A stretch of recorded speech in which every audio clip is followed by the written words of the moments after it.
ध्यावत है सब संत। गुरु है बड़ा गोविंद से मन में देख विचार। हरि सिर जय तो बार बार, गुरु सिर जय तो पार। गुरु सिर जय तो पार। मेरे व्यवहारिक एवं पारमार्थिक जीवन के प्रबल प्रेरणा स्रोत परमाराध्य परम पूज्य सद्गुरुदेव जी छत्तीसगढ़ के पावन धरा पर स्थित राजनांदगांव जिला के अंतर्गत ग्राम इरई कला में सद्गुरु कबीर आश्रम के तत्वावधान में आयोजित त्रिदिवसीय सत्संग समारोह के दूसरे दिन के द्वितीय सत्र में मंच पर विराजमान विभिन्न स्थानों से पधारे हुए अपने ज्ञान ध्यान त्याग तप के प्रभाव से तीर्थों को भी परम पावन करने वाले परम वंदनीय संत समाज, इस परिवर्तक स्थल पर विराजमान अध्यात्म प्रेमी सज्जनों तथा देवियों,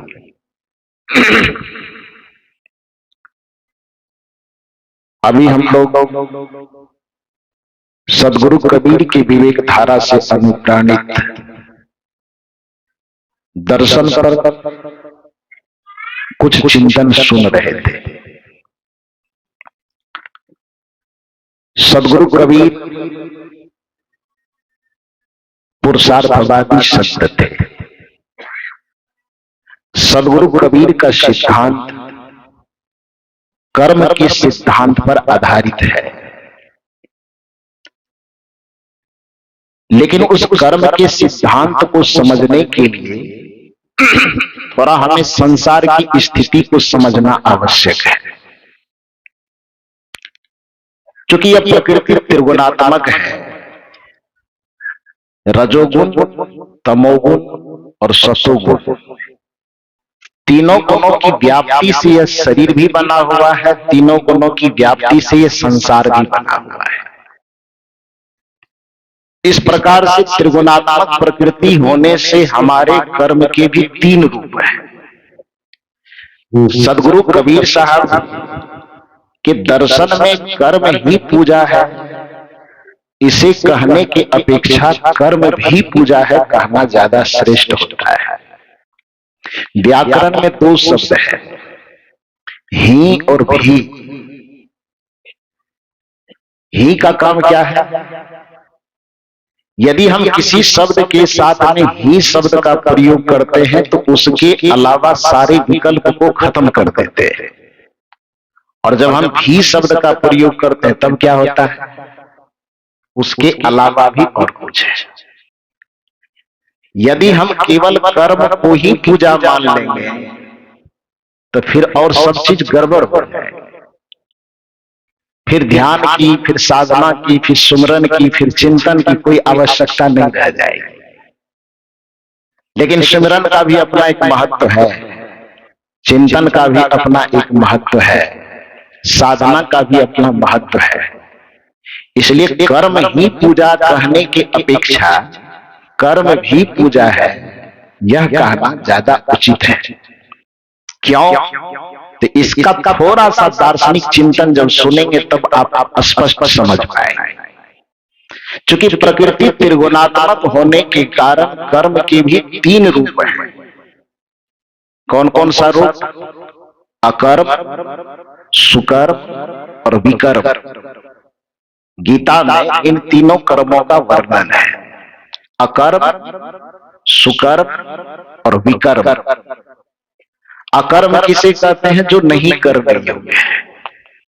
और सुकर्म किसे कहते हैं? जो करने योग्य है। विकर्म किसे कहते हैं?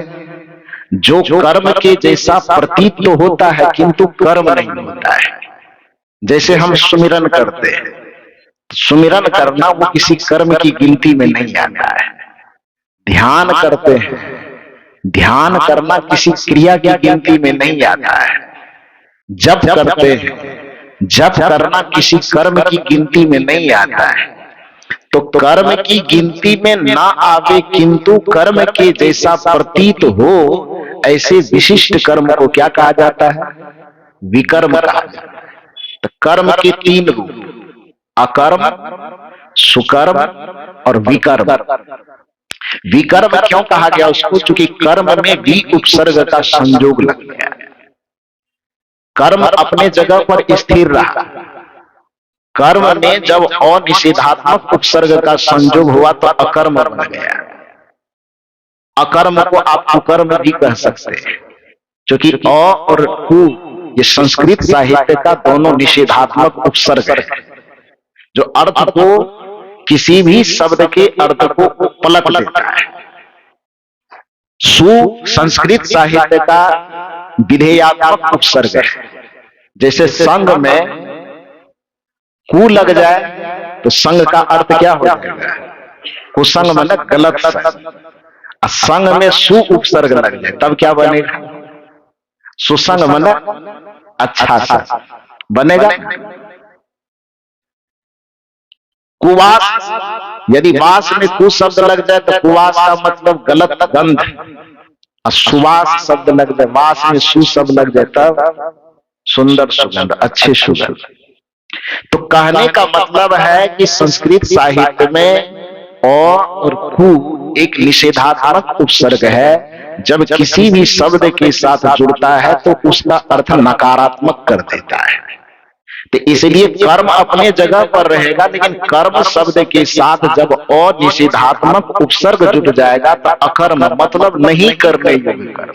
जैसे चोरी, हिंसा, व्यभिचार, बेईमानी, शैतानी, छल, फरेब, कपटबाजी, दगाबाजी इत्यादि जो भी कर्म है वह कर्म अकर्म के अंतर्गत आता है और वह पूर्णतः निषेध है। किसी भी मनुष्य के लिए नहीं करना चाहिए।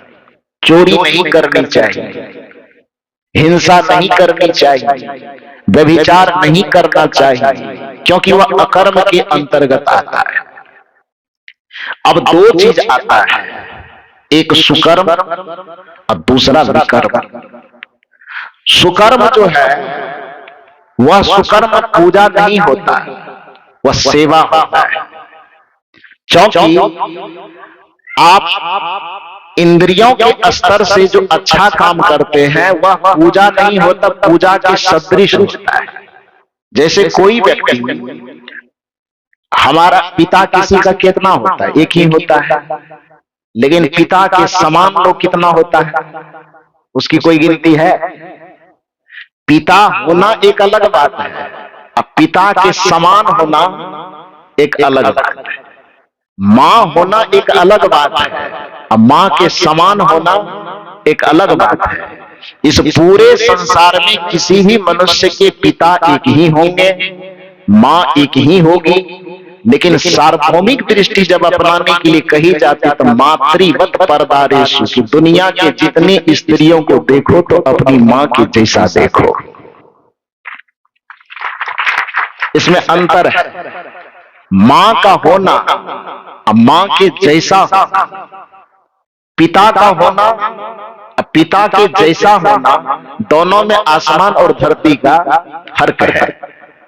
उसी तरह से जो विकर्म होगा वह पूजा होगा, लेकिन जो सुकर्म होगा वह पूजा नहीं होगा, क्योंकि पूजा के जैसा होगा। यही कारण है कि हमारे प्राचीन साहित्यों में, संस्कृत साहित्यों में संतों के बीच में कर्म को भी बंधन का एक रूप माना गया है। पाप पुण्य है दो बेड़ी, एक लोह एक सोने की। कर्म को भी बंधन का प्रारूप माना गया है, क्योंकि कुकर्म करेंगे आपको पाप करेंगे और सुकर्म करेंगे आपको पुण्य करेंगे। न तो कुकर्म करने से आप बंधन से छूटेंगे और न सुकर्म करने से आप बंधन से छूटेंगे। क्यों नहीं छूटेंगे? तो संतों का चिंतन है कि पाप पुण्य है दो बेड़ी, एक लोह एक सोने केरी, कि पाप और पुण्य, कुकर्म और सुकर्म अंततः इस जीव के लिए दोनों ही बंधनकारी।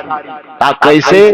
तो उदाहरण देके समझाया गया कि शुभ कर्म से जो अर्जित पुण्य है वो सोने की बेड़ी है, और कुकर्म से जो अर्जित पाप है वो लोहे की बेड़ी है। अब इसमें जितने लोग बैठे हुए हैं, कल्पना कीजिए कि किसी को हथकड़ी लगा करके जेल ले जाने की नौबत आ गई। अब प्रशासन आवे वो कहे कि आप जेल चलिए, लोहे की हथकड़ी दिखावे तो आप नकार दीजिए कि हमको जेल नहीं जाना है। तो प्रशासन एक युक्ति सोच करके आवे कि भैया लोहे की हथकड़ी ये नहीं पहनना चाहता है, तो ऐसा करते हैं कि सोने अथवा हीरे की एक हथकड़ी बनवाते हैं, और सोना और हीरा की हथकड़ी लेकर के यहाँ आ जाए और आपको कहे कि जेल चलिए, बदले में आपको हीरा का हथकड़ी पहनाना चाहते हैं। तो कौन कौन पहनना चाहेंगे? हाथ उठा के थोड़ा सा बताइए। आज भेज ही दें उसको बढ़िया जगह पे। है कोई तैयार? क्या कोई तैयार है? कोई तैयार होंगे कभी भी? संत का चिंतन है कि पाप पुण्य है दो बेड़ी, यानी शुभ कर्म और अपकर्म दोनों क्या है? बेड़ी है। अंतर थोड़ा सा है कि पाप कुकर्म से जो बेड़ी बनती है वो लोहे की बेड़ी बनती है, और सुकर्म से जो बेड़ी बनती है वो सोने की बेड़ी बनती है। कुकर्म की जो बेड़ी है वो व्यक्ति को नरक तक ले जाता है, और सुकर्म की जो बेड़ी है वो व्यक्ति को स्वर्ग तक ले जाता है। लेकिन महात्माओं का कहना होता है, संतों का कहना होता है कि न तो हमें नरक से मतलब है, न हमको स्वर्ग से मतलब है, हमको तो मोक्ष और मुक्ति से मतलब है, जो कर्म से प्राप्त नहीं होता है। कुकर्म से नरक प्राप्त होता है, सुकर्म से स्वर्ग की प्राप्ति होती है। लेकिन विकर्म एक ऐसा चीज है जिससे स्वर्ग और मोक्ष, स्वर्ग और नरक दोनों से ऊपर जाकर के जिसको आप मोक्ष पद कहते हैं उसकी प्राप्ति होती है। मोक्ष पद की प्राप्ति के लिए जो कर्म किया जाता है वो कर्म विकर्म की गिनती में आता है। असल में वो कर्म पूजा है जिसको विकर्म कहते हैं। लेकिन कर्म के जो दो रूप हैं, एक तो अकर्म, उसको छोड़ ही देना है, उसको तो बिल्कुल नहीं करना है। लेकिन सुकर्म जो करना है तो उस सुकर्म को हल चलाने को हम पूजा के जैसे तो कह सकते हैं, लेकिन उसको पूजा नहीं कह सकते। व्यापार करने को हम पूजा के जैसे बनाना चाहिए, हमको पूजा के जैसे कह सकते हैं, लेकिन उसको पूजा नहीं कह सकते, क्योंकि मैंने दो शब्द का प्रयोग किया, ही का और भी का। कर्म पूजा भी है, लेकिन कर्म ही पूजा है ये नहीं होगा। क्योंकि हल चलाना यदि पूजा होगा तो फिर सुमिरन करना फिर क्या हो जाएगा? जब करना क्या होगा? जिसको कबीर साहब के सुमिरन सुरत लगाई के मुख के कछु न बोल, बाहर के पट बंद कर अंतर के पट खोल। फिर ये कौन सा कर्म हो जाएगा? आपके पास की प्रकृति त्रिगुणात्मक है। मैंने कहा इसके जीवन में तीनों गुणों की व्याप्ति है, और आपके जीवन के इंद्रियों, कर्मेंद्रियों, ज्ञानेंद्रियों को भी तीन हिस्सों में बांट दिया गया है। आपका और हमारा जीवन प्रकृति त्रिगुणात्मक होने के कारण जीवन को भी तीन हिस्सों में बांटा गया। एक इंद्रियों के समुच्चय, अब दूसरा हृदय, अब तीसरा मस्तिष्क। ये तीन हिस्सा है आपका और हमारा। इंद्रियां सेवा प्रधान है, इससे कर्म होगा। इंद्रियों को जब भी पवित्र बनाना होगा तो इसको सेवा में लगाना होगा। हृदय को जब भी पवित्र रखना होगा तो इसको पूजा में लगाना होगा, और मस्तिष्क को जब भी पवित्र बनाना होगा तो इसको ध्यान में लगाना होगा, तभी जाकर के हमारी तीनों इंद्रियां पवित्र होंगी। सेवा का स्तर अलग है, पूजा का स्तर अलग है, ध्यान का स्तर अलग है। इसलिए कबीर साहब ने जब व्यक्ति को मुक्ति का रास्ता बताया तो तीनों के लिए अलग अलग कैटेगरी बताई कि सरगुण की सेवा करो, निर्गुण का कर ज्ञान, दो स्थिति हो गई, सेवा और ज्ञान। सरगुण निर्गुण से परे, परे कर दिया तो तीसरा आ गया कि नहीं आ गया? सगुण निर्गुण और उससे परे, तो दो स्टेज हुआ कि तीन स्टेज? तीन हुआ ना। सरगुण की सेवा करो, क्योंकि सरगुण इंद्रियों से संबंधित है। जब भी आप अपने इंद्रियों को पवित्र रखना चाहते हैं तो सेवा को पूजा के जैसा बना लीजिए। जो सेवा आप कर रहे हैं, जो कर्म कर रहे हैं शुभ कर्म, आप क्योंकि वह शुभ कर्म आपका अस्थायी रूप से पूजा है नहीं, उसको पूजा के जैसा आपको बनाना है। उन्नति का साधन सेवा है, जिससे आत्म शुद्धि होती है। उन्नति का साधन सेवा है, जिससे आत्म शुद्धि होती है। पर लोभी मोही अभिमानी, सेवक पद पाना क्या जाने। जो लोभी होगा, जो मोही होगा, जो अभिमानी होगा, और सेवा के भाव को समझ ही नहीं पाएगा कि सेवा होता क्या है। लेकिन आज तक धरती पर किसी भी की इंद्रियां पवित्र होगी, पैर पवित्र होगा, हाथ पवित्र होगा, मुंह पवित्र होगा, तो सेवा के कारण। क्योंकि कबीर साहब कहते हैं कि ये सारी इंद्रियां आपको सेवा करने के लिए मिला है। लोगों ने कबीर साहब से पूछा कि ये शरीर के सारे हिस्से हमें मिले क्यों, इसका काम क्या है? तो कबीर साहब ने कहा है, मत कर मोह तू, मत कर मोह तू, हरि भजन को मान रे तू, हरि भजन को मान रे। इस भजन में कड़ी आती है, नयन दिए हरि रस करन को। आंख क्यों दिया है? तो हरि का दर्शन करके। अब कल मैं समझा चुका हूं कि हरि किसे कहते हैं, बताया हूं। जो नहीं आया हम वो चूक रहे, उसको पता नहीं, लेकिन कल ये अध्याय पूरा हो चुका है। प्रत्यक्ष रूप में हरि, हम गुरु को हरि कहते हैं। क्यों? क्योंकि हरि की परिभाषा है जो हरण करने की क्षमता रखता हो उसको हरि कहा जाता है। सूर्य को हरि कहा गया क्योंकि वो अंधकार को हरण करने की क्षमता रखता है। सांप को हरि कहा गया क्योंकि काट लेने पर आदमी के प्राण को हरने की क्षमता रखता है। चोर को हरि कहा गया क्योंकि चोर जब आपके घर में प्रवेश करता है तो आपके सोना चांदी को हरने की क्षमता रखता है। और गुरु को हरि कहा गया क्योंकि जब ये आपके जीवन में प्रवेश करते हैं तो आपके जीवन के दुखों का हरण कर लेते हैं, इसलिए सदगुरु को हरि कहा गया। सदगुरु और संतों की परिभाषा ही यही है, दरबार में सच्चे सदगुरु के दुख दर्द मिटाए जाते हैं। दुनिया के सताए लोग यहाँ सीने से लगाए जाते हैं। जिसको पूरी दुनिया में कहीं कोई ठिकाना ना मिले, उसको जो ठिकाना देने वाला व्यक्तित्व होता है उसी को सदगुरु कहा जाता है। जो भगवान तक से ठुकराए चले जाए, फिर भी भगवान से ठुकराने पर भी जो एक दरवाजा हमें अपनाने वाला बचा रह जाता है, उस दरबार का नाम है गुरु का दरबार, उस दरबार का नाम है संत का दरबार। आप कहेंगे कि हो सकता है ये बनावटी बात कहते हैं, तो गोस्वामी जी से प्रमाण दीजिए। गोस्वामी जी रामचरितमानस में कहते हैं, राखे गुरु जो कोप विधाता, गुरु कोप नहीं को जगत राता। गोस्वामी तुलसीदास जी कहते हैं कि विधाता भी यदि कुपित हो जाए, कोप मन क्रोध, कोप का मतलब गुस्सा, राखे गुरु, गुरु रख सकते हैं कब? जो कोप विधाता, यदि विधाता भी भगवान, विधाता मैंने भगवान कहेंगे, जिसको आप भगवान कहते हैं जिसको आप परमात्मा कहते हैं, गोस्वामी जी कहते हैं कदाचित किसी कारण से भगवान और परमात्मा भी आपके ऊपर नाराज हो जाए, क्रोधित हो जाए, गुस्सा जाए, तो अभी भी चिंता की बात नहीं है, क्योंकि एक छाया है जो हमारी रक्षा करेंगे। वो छाया कौन सा है? गुरु की छाया।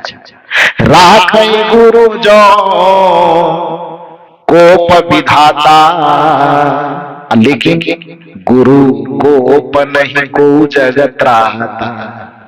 यदि कदाचित हमारे विचार, व्यवहार, आचरण से गुरु का ही हृदय कुपित हो जाए, तो फिर भगवान भी हमको बचाने के लिए नहीं आएगा। ये गोस्वामी तुलसीदास जी की मान्यता है कि राधाई गुरु जो कोप विधाता, गुरु कोप नहीं को जगत राता। इसलिए जब भगवान भी दरवाजा अपना बंद कर दे, लेकिन गुरु यदि छत्र छाया लेकर के आपके सामने खड़े हो, तो आपको चिंता करने की, डरने की आवश्यकता नहीं है। ये सदगुरु कबीर साहब भी कहा करते हैं, गुरु को सिर पर राखिए चलिए आज्ञा माही, कहा कबीरता दास को तीन लोक डर नाही। साहब कहते हैं कि गुरु को अपने मस्तक पर धारण करके चलते हैं। मस्तक पे धारण करने का अर्थ गुरु की आज्ञा, गुरु के उपदेश, गुरु के आदर्श को जो अपने मस्तक में धारण करके चलते हैं, उसको तीनों लोकों में डरने की आवश्यकता नहीं। लेकिन दुर्भाग्य है कि आज लोगों के मस्तक पर गुरु की बजाय लोगों के दिमाग में, दिमाग पर तो नहीं, दिमाग में, पर और में का अंतर सब यहाँ चूंकि शिक्षाविद लोग जो बैठे हुए हैं, तो उतने व्याकरण की व्याख्या करो, कहीं गड़बड़ हो जाए तो हम ही छड़ी खा जाए, तो इसलिए उतना ज्यादा व्याकरण नहीं लपेटेंगे। मूल रूप से समझिए कि में और पर का क्या अंतर है। में का मतलब अंदर, और पर का मतलब ऊपर, बाहर। तो कबीर साहब ने कहा गुरु को सिर पर राखिए, लेकिन उन्होंने पर की बात की। हम रहते तो कबीर साहब को कहते कि थोड़ा सा मिस्टेक हो रहा है गुरुदेव, पर की बात मत कीजिए, में की बात कीजिए। पर की बात कीजिएगा तो गुरु लोग बेचारा परेशान हो जाएगा। क्यों? क्योंकि पर की बात करे कोई कि गुरु को सिर पर राखिए, और चेला लोग कहे कि कबीर साहब की आज्ञा है कि जो गुरु होंगे उसको माथे पर रखना है, तो आपने हमको दीक्षा दिया है, तो आइए मेरे माथे पर बैठिए। सभी एक एक गुरु के हजार हजार शिष्य होते हैं, और हजारों शिष्य कहे कि नहीं आपको मेरे माथे पे बैठना होगा, तो गुरु जी को काट काट करके पनीर का पीस बनाना पड़ेगा। तो गुरु जी आफत में पड़ जाएंगे। तो गुरु को सिर पर राखिए के बजाय गुरु को सिर में राखिए। लेकिन गुरु सिर में रहेगा कब? आप कल्पना कीजिए कि एक महात्मा को, गुरु को यदि आप आसन पर बैठाना चाहते हैं, ये आसन पर गुरुजनों को बैठाए हैं, तो क्या आप यहाँ पर गोबर छीट सकते हैं? क्या कचरा लाके छीट सकते हैं? यदि कचरा होगा भी तो उसको झाड़ बुहार करके पहले क्या करेंगे आप? साफ करेंगे, तब न गुरु को बैठाएंगे। तो जब कबीर साहब ने आपको गुरु को सिर पर राखिए की बात की, गुरु को सिर में राखिए की बात की, तो इसका सीधा सा अर्थ है कबीर साहब ने आपको कहा कि आप अपने मस्तिष्क में गुरु को बैठाने का जगह बनाओ, और अपने मस्तिष्क में जितने कूड़े कचरे कबाड़ भरे पड़े हैं उसको मस्तिष्क से निकाल दो। इसी को विकर्म कहा जाता है, इसी को पूजा कहा जाता है। जो अपने मस्तिष्क से विकृति को निकाल सके, जो अपने मस्तिष्क से विकारों को निकाल सके, जो अपने मस्तिष्क, क्योंकि सारे विकार कहां होते हैं? मस्तिष्क में ही तो होता है। इसलिए पाश्चात्य दर्शन में दो प्रकार का दर्शन आया। बाइबिल जो ईसाइयों का धर्म ग्रंथ माना जाता है, वो दो प्रकार की बाइबिल बने, पुरानी बाइबिल और नई बाइबिल। दोनों बाइबिल के अंदर दार्शनिक चिंतन में थोड़ा सा मतभेद है। पुरानी वाली बाइबिल कहती है कि आदमी जब चोरी करता है तब वह चोर होता है। नई वाली बाइबिल कहती है ना ना ना, आदमी पहले चोर होता है तब चोरी करता है। अब दोनों का थोड़ा सा फर्क समझ करके बताइए आप लोग कि दोनों दर्शन का जो अंतर है। एक कह रहा है कि आदमी चोरी करता है तब चोर होता है, एक दर्शन कह रहा है नहीं नहीं आदमी पहले चोर होता है तब चोरी करता है, दोनों में से कौन ठीक है? हो जाए आप लोग का यूपीएससी का परीक्षा, बताता है आदमी चोरी करता है तब चोर होता है, एक विचार यह, एक विचार है आदमी पहले चोर होता है तब चोरी करता है, दोनों में से कौन सही है? पहला नंबर, चोरी करने के बाद ना चोर होगा। देखिए सबका माथा हिल रहा है टूट कर, ये तो छत्तीसगढ़ फेल कर जाएगा इसे। तब क्या होगा? दूसरा वाला सही होगा। तब मास्टर साहब लोग आप लोग को चीटिंग करवा रहे हैं। तो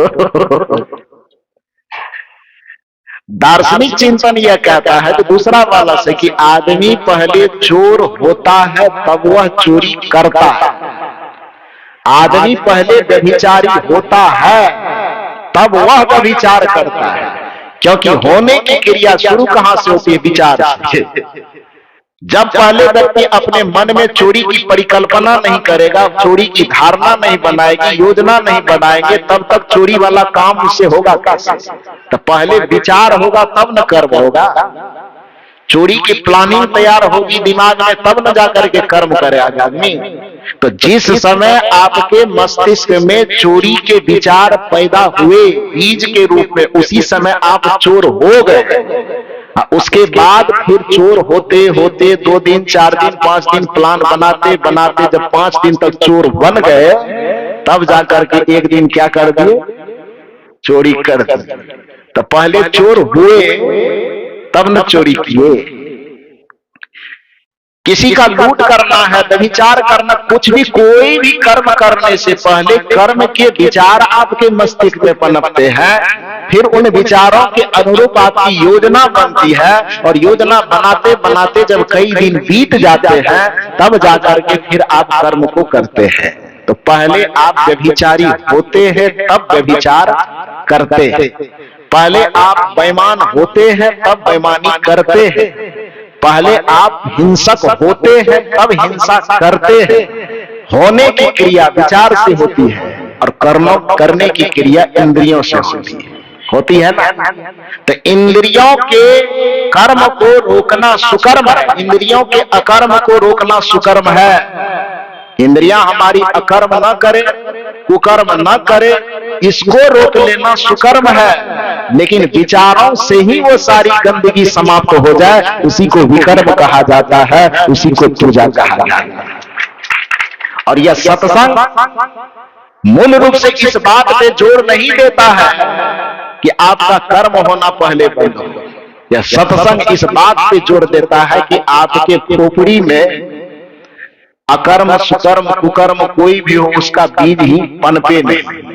माथे से सारे अकर्मों के बीज को ही मिटा करके खत्म कर दिया जाए, और वह बीज जब भी खत्म होगा तो आपके केवल ध्यान के चिंतन से खत्म होगा। इसलिए ध्यान को भी कर्म की संज्ञा प्राप्त है, ध्यान को कर्म की संज्ञा प्राप्त नहीं है।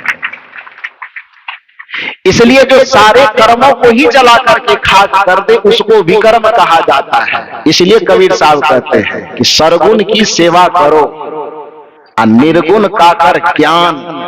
सेवा, ज्ञान और ध्यान 3 अवस्था है पूजा का। तो सरगुण की सेवा करो, निर्गुण का कर ज्ञान, और सरगुण निर्गुण से परे तहां हमारा ध्यान। तो सेवा जो आएगा वो आपके कर्म के अंतर्गत आएगा, ज्ञान और ध्यान जो आपके जीवन में आएगा वह आपके विकर्म के दायरे में आएगा। तो विकर्म के दायरे में जो चीज आता है वो पूजा है, और सेवा जो है उसको पूजा डायरेक्ट नहीं कह सकते हैं, उसको पूजा के जैसा बनाना है। तो इसलिए यह वाक्य जो लोगों के बीच में चलता है कि कर्म ही पूजा है, यह वाक्य अपने आप में गलत है, अधूरा है। कर्म ही पूजा है नहीं, कर्म भी पूजा है। ही पूजा कहेंगे तो इसके अलावा के विकल्प को हम खत्म कर देते हैं, और जब हम भी कहते हैं तो इसका मतलब है कि विकल्प को अभी हम जिंदा रखें, बचा हुआ है। मैं ही अच्छा हूं, ये बात यदि मैं कहूं तो ये अभिमान हो जाएगा। अब मैं भी अच्छा हूं ये बात कहूं तो ये स्वाभिमान हो जाएगा। होगा कि नहीं होगा? इसलिए व्याकरण की दृष्टि में केवल सिर्फ ही ये शब्द निषेधात्मक माना जाता है। किसी भी वाक्य के साथ, किसी भी शब्द के साथ केवल शब्द जुड़ गया, सिर्फ शब्द जुड़ गया, ही शब्द जुड़ गया, तो उस वाक्य की मर्यादा को, उस शब्द की मर्यादा को खत्म कर देता है। सिर्फ मैं ही अच्छा हूं, इस बात को कौन अच्छा चाहेगा?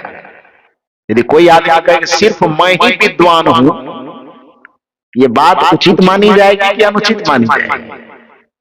केवल मैं ही विद्वान हूं, यह बात उचित मानी जाएगी कि अनुचित मानी जाएगी? अनुचित क्यों मानी जाएगी? क्योंकि विद्वान शब्द के साथ में केवल सिर्फ ही शब्द जुड़ करके उस वाक्य की महिमा को खंडित कर दिया। मैं विद्वान हूं इतना कहना चलेगा, मैं ही विद्वान हूं ये कहना, मेरी बात समझ रहे हैं आप लोग? दिन रात आप लोग पढ़ाने वाला काम करते हैं तो जरूर समझिएगा, समझिएगा नहीं? तो इसलिए मैं भी विद्वान हूं ये ठीक है, लेकिन मैं ही विद्वान हूं ये ठीक नहीं है। मैं विद्वान हूं ये ठीक है, सिर्फ मैं विद्वान हूं ये ठीक नहीं है। मैं विद्वान हूं ये ठीक है, केवल मैं ही विद्वान हूं ये बात ठीक नहीं, बल्कि अभिमान को प्रतिध्वनित करता है। इसलिए कर्म ही पूजा है, यह बात पूजा की मर्यादा को कम करता है, बल्कि कर्म भी पूजा है, यह बात कर्म को और महान बना देता है। तो कबीर साहब से पूछा कि जो ये इंद्रियों की बात आप करते हैं कि इंद्रियां सेवा के लिए है, तो आप यह बताने की कृपा कीजिए कि इंद्रियां हमें मिला क्यों? तो कबीर साहब ने बताया, मत कर मोह तू, मत कर मोह तू, हरि भजन को मान रे तू, हरि भजन को मान रे। उसमें मस्तिष्क किस लिए दिया, आंख किस लिए दिया, पैर किस लिए दिया, हाथ किस लिए दिया, सबका वर्णन है। तो मस्तिष्क आपको दिया है कि गुरु को माथे पर बैठा के रखिए, लेकिन दुर्भाग्य की बात है कि आप गुरु को माथे पे बैठा के क्यों रखें? कैसे रख पाएंगे? क्योंकि आपके माथे में पहले से एकदम शराब भरा हुआ है, क्योंकि आपके माथे में पहले से दुर्दर्शन के न जाने कितने रंग रूप भरे हैं। खैनी भरा है, बीड़ी भरा है, दारू भरा है, गांजा भरा है, छल भरा है, कपट भरा है, ईर्ष्या भरी है। तो वो है कौन सा बिस्तर पे है? काम, क्रोध, लोभ, मोह, ईर्ष्या, द्वेष, नशा, दुर्व्यसन, जितने भी कुकर्म के विचार और चिंतन है वो कहां पर है? मस्तिष्क में। और गुरु को रखना कहां है? इसी मस्तिष्क में। तो जिस बिछावन पर पहले से गंदगी का ढेर लगा है, उस बिछावन पर गुरु को कैसे बैठाएंगे? गुरु को बैठाने के लिए अपने मस्तिष्क के आंगन को बुहारना होगा। इसलिए कबीर साहब ने कहा, जो तो साचा बानिया सांची हाथ लगा, अंदर झाड़ू दे के कोरा दूर बहा। अंदर झाड़ू लगाने की जो क्रिया है वही ध्यान की क्रिया है, अंदर जो झाड़ू लगाने की क्रिया है वही स्मरण की क्रिया है। अब कोई व्यक्ति कहे कि हम हल जोत करके अंदर में झाड़ू लगाएंगे, वो होगा? नहीं होगा ना। हल जोतने से भूख जरूर मिट जाएगी, लेकिन हल जोतने से विचारों की शुद्धि का कोई सवाल होता है क्या? आप लोग मेरी बात से सहमत हैं कि नहीं? क्योंकि हल सेवा का कार्य है, उसको पवित्रता पूर्वक करने से लोगों के रोजी रोटी की व्यवस्था की जा सकती है, भूख मिटाई जा सकती है। लेकिन हल चलाने से हमारे विचार की शुद्धि भी हो जाएगी। वो हल चलाने से विचार की शुद्धि का कुछ लेना देना नहीं है। रोड बनाने से लोग सड़क पे चलेंगे, सुविधा होगी, ये कर्म तो होगा, वो एक सेवा है, अच्छी बात है। लेकिन रोड बनाने से हमारे विचार शुद्ध हो जाएंगे, हमारा खैनी बीड़ी खाना पीना छूट जाएगा, ऐसा भी हो जाएगा क्या? तो नहीं होगा ना। तो वैचारिक शुद्धि नहीं हो सकती उससे। वैचारिक जिस कर्म से लोगों को सुविधा मिले उस कर्म को सेवा कहते हैं, और जिस कर्म को करने से आदमी का चेतना और चिंतन शुद्ध हो उसी को विकर्म कहा जाता है, उसको पूजा कहा जाता है। तो इसलिए गुरु को सिर पर राखिए या सिर पर के बदले सिर में राखिए की बात कीजिए। तो गुरु को सिर में रखने की जो भूमिका है वह भूमिका आपके विकर्म को प्रतिपादित करता है। जब तक आपके मस्तिष्क के बिस्तर सुंदर नहीं होंगे, चित्त चेतना के बिस्तर सुंदर नहीं होंगे, गुरु को आप बैठाएंगे कैसे? और जब तक गुरु को मस्तक पर नहीं बैठाएंगे, याद रखिए, लिख लीजिए कागज में, और नहीं लिख सकते कागज में, कल लेके आएगा स्टाम्प पेपर, हम भी सिग्नेचर कर देंगे। जब तक गुरु को अपने मस्तक पर नहीं बैठाएंगे, दुनिया का कोई काम कर लीजिए, कुछ भी कर लीजिए, फिर भी आप दुखों से बच नहीं पाएंगे। कुछ न कुछ लगा रहेगा, चाहे दैहिक ताप लगा रहेगा, दैविक ताप लगा रहेगा, भौतिक ताप लगा रहेगा, क्योंकि आदमी के जीवन से संकटों का तभी निवारण होगा जिस जगह से संकटपूर्ण विचार उत्पन्न होता है, उसी जगह पर जब तक गुरु को न बैठाया जाए। क्योंकि प्रतिभा आपके मस्तिष्क पर जब बैठती है तभी आपके संकट दूर होते हैं। ये केवल आप कबीर पंथ के उदाहरणों से न समझो, तो थोड़ा दूसरी जगह का भी उदाहरण हो सकता है आपके मन में हो कि ये लोग गुरु की भक्ति करते हैं, इसलिए गुरु की इतनी बड़ाई कर रहे हैं कि गुरु जी को कपार पे बैठाओ तो दुख से मुक्त हो जाए। इसको थोड़ा दूसरे उदाहरण से भी समझ लो। श्रीमद् भागवत महापुराण सुने हैं कभी की न सुने हैं? कभी न कभी मौका लगा हो, प्रत्यक्ष न भी सुने होंगे कभी। तो आजकल तो मीडिया का जमाना है, मोबाइल है, तो बिस्तर पर लेटे लेटे भी वृंदावन पास में आ जाता है। आता ही नहीं आता है, जिसको मंगाना चाहो सब आ जाते हैं। तो उसमें यदि श्रीमद् भागवत कथा सुनने, समझने, देखने का कभी मौका लगा होगा, तो उसमें एक कहानी जानते होंगे ना, कि कृष्ण जी के आगमन से पहले कंस को जब सूचना मिलती है कि देवकी को ससुराल पहुंचाने जा रहे हो, क्योंकि देवकी कंस की बहुत लाडली बहन थी, बहुत प्यारी बहन, इतना प्रेम करते थे वो देवकी जी से कि जब देवकी की शादी हुई वसुदेव जी से, वसुदेव कंस के परम मित्र थे और देवकी उसकी अपनी बहन जैसी थी। बहन से भी ज्यादा प्रेम करते थे, बहन से भी प्रेम उतना ही करते थे, वसुदेव से भी उतना ही प्रेम करते थे। दोनों कंस के प्रेम के कारण ही कंस ने ही देवकी और वसुदेव की शादी करवाई। और जब विदा होने लगे तब इसी से प्रमाण लगाइए कि कितना प्रेम करते होंगे कि रथ चलाने वाले सारथी को कंस ने कहा कि भैया तू आज रथ छोड़ दे, मैं राजा हूं दूसरे लोगों के लिए, लेकिन आज मुझे अपने बहन का भाई बनना है। और बड़े स्नेह, बड़े सम्मान के साथ सारथी को उठा करके कंस उस रथ पर बैठ करके अपने हाथ में घोड़ा का रस्सी थामते हैं और कंस ही रथ को चलाते हुए ले जाते हैं। तो जो एक राजा सारथी बनने के लिए तैयार हो जाएगा बिना प्रेमे का?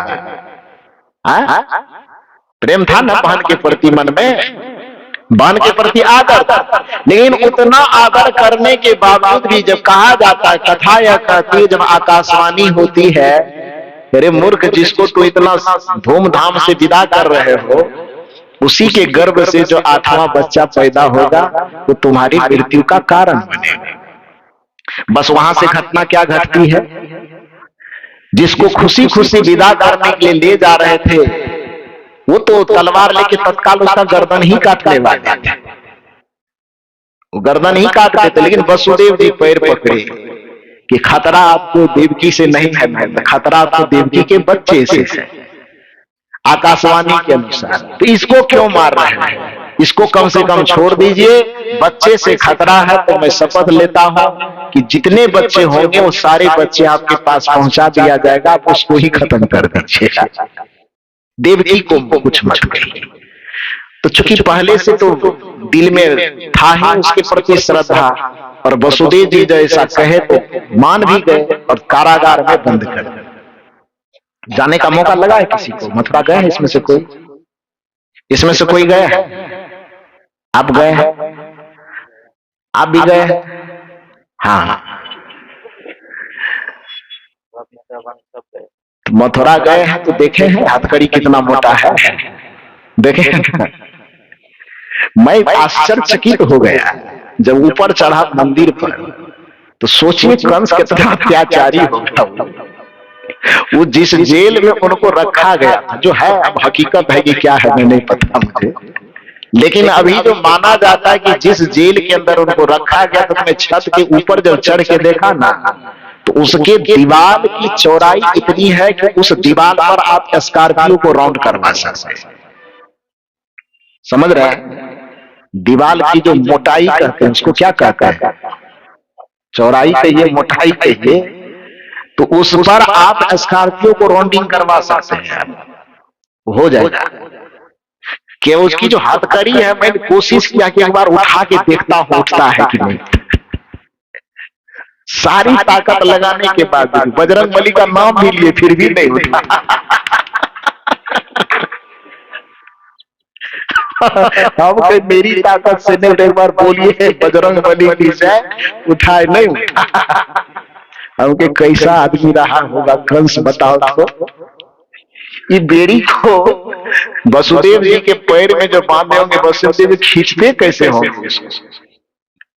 तो बड़ा दिक्कत स्थिति है। कहने का यह अभिप्राय कि उस तरह से कष्ट में रखा गया उनको। रखने के बाद सोचिए कि उतनी मजबूत बेड़ी, उतनी मजबूत हथकड़ी, सारा चीज रखा हुआ है। कब तक उसके जीवन में दुख रहा? जब तक 8वां पुत्र के रूप में कृष्ण जी आए नहीं। और कृष्ण जी आए तो पर भी दुख व्याप्त है, लेकिन दुख समाप्त होना कब से शुरू हुआ? जब वसुदेव ने उस कृष्ण को उठा करके अपने माथे पर रख लिया। बात समझ में आई कि नहीं आई? डलिया में उठाए ना, माथे पर रखे ना, और माथे पर रख करके जब यात्रा शुरू किए, तो उस यात्रा से परिणाम क्या निकला? कहा जाता है जिस जेल में बंद थे जेल का फाटक खुल गया, बेड़ियां हथकड़ियां खुल गई, और रास्ते में चलते चलते चलते चलते जो कहा था यमुना नदी आई, तो सबसे बड़ी बात है वो यमुना नदी भी रास्ता दे दी और कृष्ण को अपने लक्ष्य तक पहुंचा दिया। और उस दिन से वसुदेव के जिंदगी का सारा कष्ट दूर होना शुरू हो गया। ये कहानी है, कथा है। अब इस कथा को मान करके मतलब वृंदावन बिहारी लाल की जय मत करने लगना, क्योंकि शास्त्रों को समझने की 3 विधा है। जैसे व्याकरण में किसी शब्द का अर्थ करने के लिए 3 प्रकार की कसौटी है, अभिधा, लक्षणा और व्यंजना। उसी तरह से शास्त्रों के अर्थ करने के 3 हिस्से हैं, आधि भौतिक हिस्सा, आधि दैविक हिस्सा और आध्यात्मिक हिस्सा। कथा जब भी कोई कही जाती तो कथा के पीछे केवल कथा सुनने का मतलब नहीं होता है, क्योंकि साहित्य का नियम होता है जब भी कोई कथा बनाई जाती है तो उसकी 2 विधा होती है, एक आदर्शवादी विधा, एक यथार्थवादी विधा। यथार्थवादी विधा का अर्थ होता है जो घटना सचमुच में घटित हुई हो उसको ज्यों का त्यों कहानी बना करके लिख देना, उसको यथार्थवादी विधा कहा जाता है। और आदर्शवादी विधा का अर्थ होता है कि घटना सच में घटी हो कि न घटी हो उससे कोई मतलब नहीं, लेकिन एक अच्छा संदेश देने के लिए, लोगों को एक अच्छा उपदेश देने के लिए जब भी कोई कहानी बनाई जाती है तो उस कहानी के सच और झूठ को नहीं देखा जाता, बल्कि उस कहानी के संदेश को देखा जाता है। उसी को आदर्शवादी विधा कहा जाता है। तो इसलिए पोथी पुराण और शास्त्रों की कथा को जब सुनिए तो खाली यथार्थवादी चश्मा मत लगाइए। यथार्थवादी चश्मा लगाएंगे तो बहुत चीज झूठ हो जाएगा, बहुत चीज सच हो जाएगा। अब कबीर साहब अपने साहित्य में कहते हैं, माटी कहे कुम्हार से तो क्या रौंदे मोर, एक दिन ऐसा आएगा मैं रौंदूंगी तो। इसको यथार्थवादी दृष्टि से देखेंगे कि आदर्शवादी दृष्टि से? थोड़ा जोर से बोलिए। यथार्थवादी नहीं देखेंगे। यथार्थवादी दृष्टिकोण से देखेंगे तो आप बताइए कि मिट्टी को मुंह कब से हो गया जो बोलना शुरू कर दिया? और मिट्टी को मुंह है ही नहीं तो बोलेंगे कैसे जो कबीर साहब सुन लिए?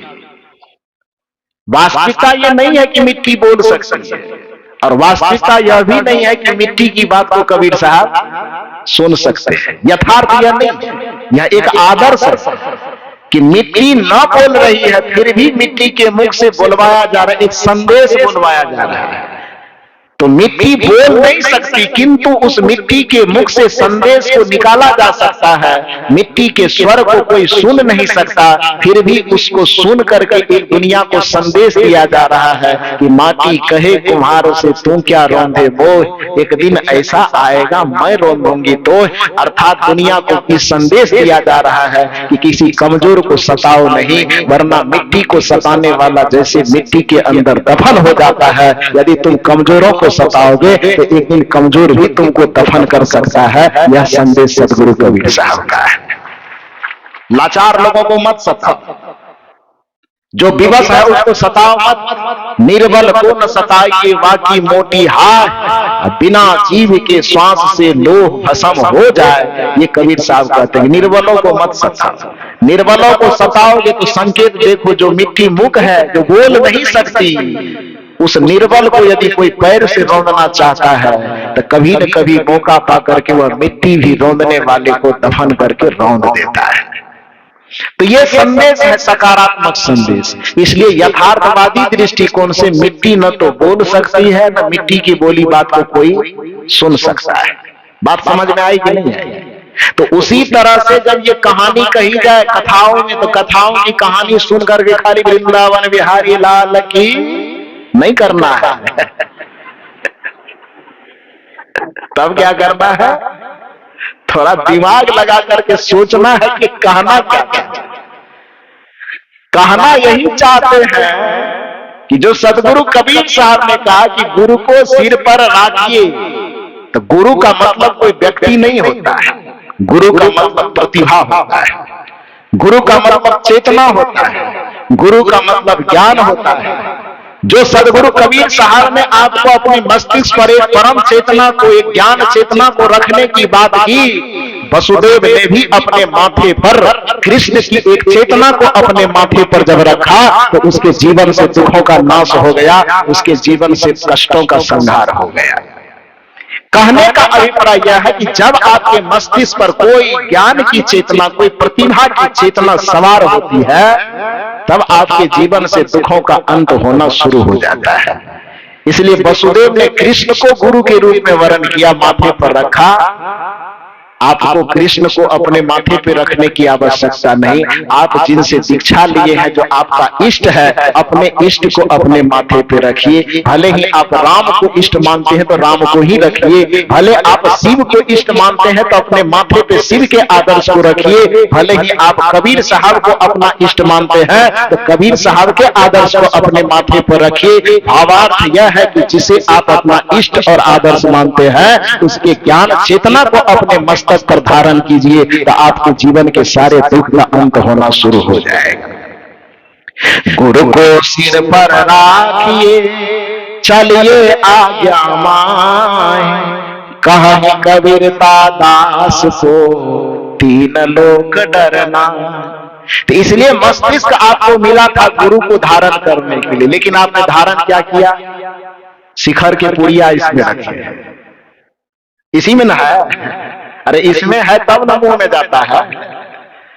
सिगरेट को धोख करके नाक से एकदम ईंट के भट्ठा की तरह निकालते हैं डिजाइन। पता ही नहीं चलता है कि आदमी की नाक है कि चिमनी का भट्ठा है। सिगरेट पी करके इतना धुआं भीतर में लेता है कि आदमी को पता भी नहीं चलता भीतर में किडनी लीवर है कि सिंगापुरी केला। धोखनी मार मार करके पकाता है। तो कबीर साहब ने कहा कि इसके लिए तुमको ये सब चीज नहीं मिला है। तब क्यों मिला है? मत कर मोह तू, मत कर मोह तू, हरि भजन को मान रे तू, हरि भजन को मान रे। उसमें सब चीज का वर्णन है कि क्यों मिला है।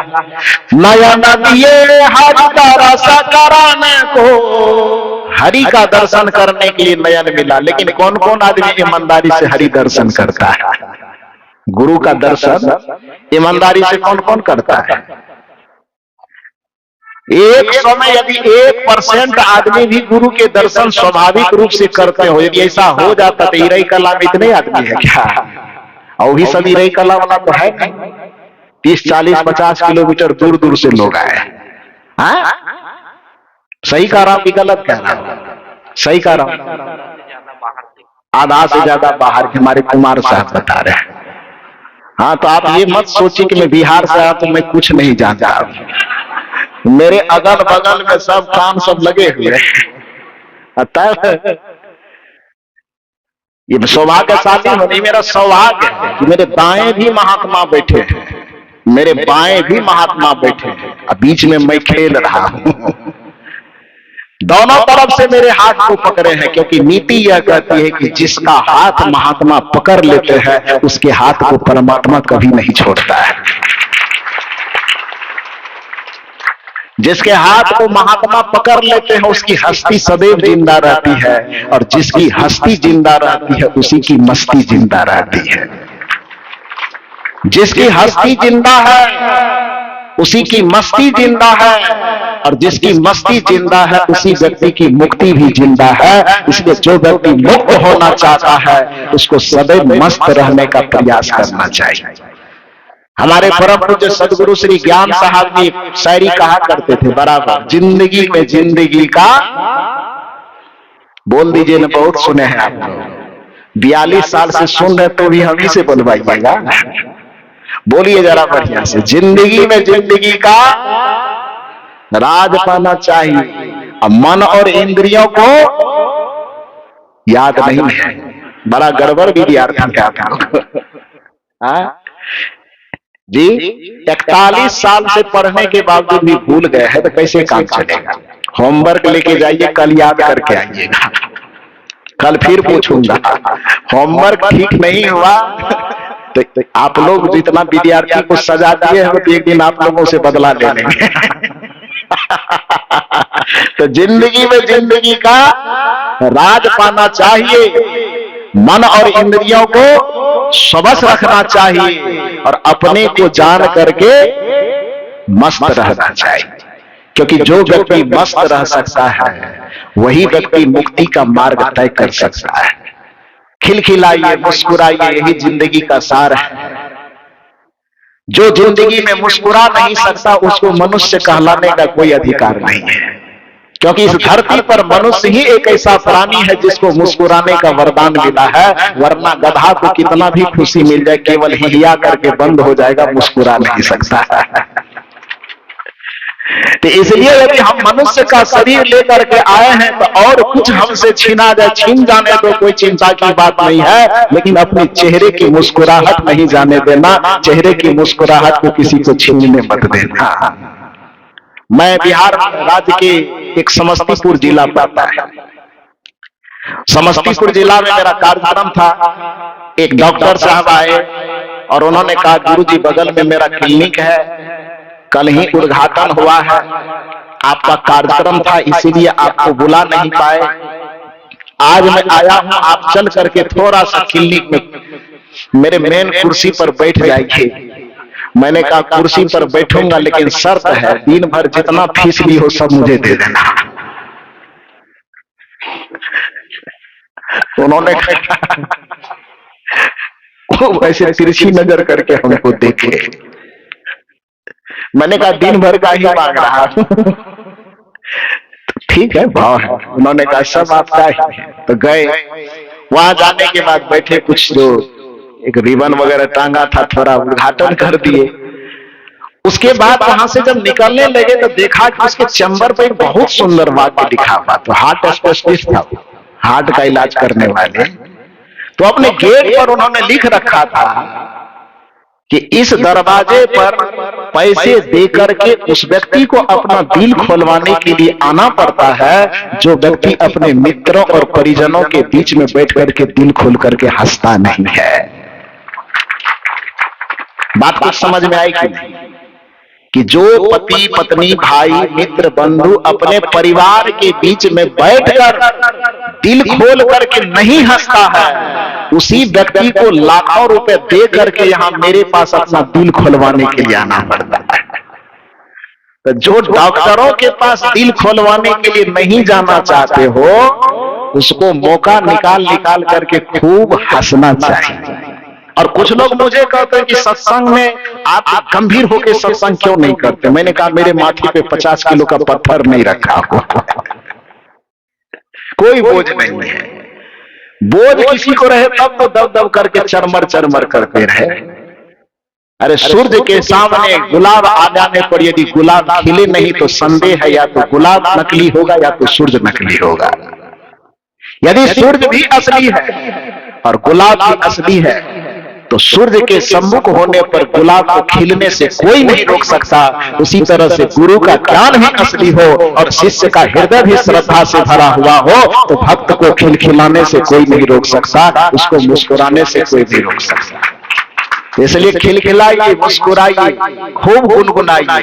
फूलों से नित हंसना सीखो, भौरों से नित गाना, तरु की झुकी डालियों से सीखो शीश झुकाना, दूध तथा पानी से सीखो मिलना और मिलाना, सीख हवा के झोंकों से लो कोमल भाव बहाना, दूध तथा पानी से सीखो मिलना और मिलाना। फूलों से नित हंसना सीखो।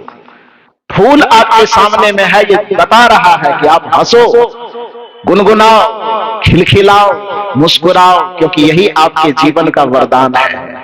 तो ये नयन मिला है, क्यों मिला? हरि दर्शन करने को। लेकिन हरि का दर्शन आप करते कहां हैं? हरि का दर्शन करने के लिए आपको बहुत जबरदस्ती भेजना पड़ता है या निमंत्रण कार्ड भेजना पड़ता है, तब आप आते हैं। वस्तुतः आंख जिस काम के लिए मिला वो काम आप नहीं करते हैं। कहीं चित्रहार चल रहा होता, निमंत्रण की जरूरत है, कतार लग जाएगी। खैर छोड़ो, ज्यादा लेट होगी तो बिजली पहले कट जाएगी। छत्तीसगढ़ में ऐसा होता है तो इसलिए ज्यादा जल्दी जल्दी खींच लो, नहीं तो बिजली कटेगी तो गड़बड़ा जाएगा। तो नया नदिये हरि दरसा कराने को, नया नदिये हरि दरसा कराने को, श्रवण दिए सुन ज्ञान रे, श्रवण दिए सुन ज्ञान रे, हरि भजन को मान रे तू, हरि भजन को मान रे। मत कर मोह तू, मत कर मोह तू, हरि भजन को मान रे तू, हरि भजन को मान रे। पैर दिया है पवित्र स्थान पे चलने के लिए, मुंह दिया है पवित्र वाणी बोलने के लिए, हाथ दिया है शुभ कर्म करने के लिए। तो इंद्रियों का जो समुच्चय आपको मिला है वह कुकर्म करने के लिए नहीं मिला है, वह सुकर्म करने के लिए मिला है। तो कुकर्म त्याज है, सुकर्म करने योग्य है। लेकिन ध्यान रहे, सुकर्म करने से भी आपकी मुक्ति होने वाली नहीं है। सुकर्म करने से आपका व्यवहारिक जीवन व्यवस्थित होगा, सुकर्म करने से आपको सुविधा मिलेगी, लेकिन सुकर्म करने से ही आपको शांति मिल जाएगी ऐसा नहीं होगा। शांति मिलने के लिए न तो कुकर्म करना है न सुकर्म करना है, बल्कि कुकर्म और सुकर्म दोनों से ऊपर उठ करके सुमिरन और ध्यान करना है। यही विकर्म कहलाता है, उसी को पूजा कहा जाता है। इसलिए कहा गया कि सरगुण की सेवा करो, निर्गुण का कर ज्ञान, सरगुण निर्गुण से परे तहां हमारा ध्यान। और उस ध्यान की स्थिति में पहुंचने के लिए जिसे पूजा का वास्तविक प्रारूप कहा जाता है वह यही है कि सुमिरन सुरत लगाई के, मुखते कछु न बोल, अब बाहर के पट बंद कर अंदर के पट खोल। और अंदर का पट खोल करके करना क्या है? तो एक काम करना है, घूंघट के पट खोल रे तो को तीन मिलेंगे। वह घूंघट का पट खोलना जब भी संभव होगा तो किसी कर्म से नहीं होगा, वह ध्यान से ही होगा। इसलिए ध्यान को अध्यात्म के क्षेत्र में विकर्म माना जाता है। कर्म, अकर्म, सुकर्म और विकर्म। अकर्म जो त्याग है, सुकर्म जो सेवा है, और विकर्म जो ध्यान और पूजा का विषय है। इसलिए सेवा जनित कार्य को हम पूजा ही नहीं कहेंगे, सेवा जनित कार्य को हम पूजा भी कहेंगे। ही और भी का अंतर समझिए। ही वह शब्द है जो विकल्प को मार देता है, और भी वह शब्द है जो अपना अस्तित्व रखते हुए भी दूसरे अस्तित्व को जिंदा रखता है। बात समझ में आई? इसलिए कबीर साहब जो कहते हैं जो कुछ करो सो पूजा, तो वो जो कुछ करो सो पूजा को, जो कुछ कर्तव्य को पूजा नहीं बता रहा, पूजा के समान बता रहा है। आप उस पूजा के समान भावना बना करके कर्म कीजिए, सेवा कीजिए, इससे आपका व्यवहारिक सुख तो आपको मिलेगा ही, आपके उस व्यवहार से दूसरे को भी सुख मिलेगा। तो इंद्रियों के माध्यम से सेवा कार्य और इंद्रियों के माध्यम से होने वाले कुकर्म को, अपकर्म को हमें छोड़ देना है। इंद्रियों से होने वाले सुकर्म को हमें पूजा के समान करना है, और संत गुरुजनों के माध्यम से युक्ति विधि जान करके हमें सुमिरन, ध्यान और चिंतन भी करते रहना है। जब ये कार्य हम करेंगे तो अकर्म छूटेगा, सुकर्म व्यवस्थित होगा, और विकर्म से जो हमारी मुक्ति का मार्ग तय होगा, तभी हमारा जीवन सार्थक और सफल होगा। बस इतना ही निवेदन करके आप सबों को बहुत बहुत साधुवाद कि इतना देर तक मेरी बातों को इतना शांतचित्त होकर के सुने। गुरुदेव करे कि आपकी भी हस्ती जिंदा रहे, गुरुदेव करे कि आपकी भी मस्ती जिंदा रहे। हस्ती और मस्ती जिसकी जिंदा ना रहे वो जबरदस्ती जिंदा रहे। जिसका हस्ती मस्ती नहीं रहेगा तो जबरदस्ती है ना वो। हाँ, तो जबरदस्ती वाला कोई ना रहे, सब हस्ती वाला भी रहे और मस्ती वाला भी रहे। करना ही चाहिए। कबीर साहब के लाइन से थोड़ा सा हट करके बात कीजिए, फिल्मी दुनिया में चाहिए। रोते रोते, हाँ देखिए सब चहकने लगा। साहब कबीर साहब से टॉपर बीजक यही है। बीजक याद नहीं है लेकिन गाना याद है। रोते रोते हंसना सीखो, हंसते हंसते रोना।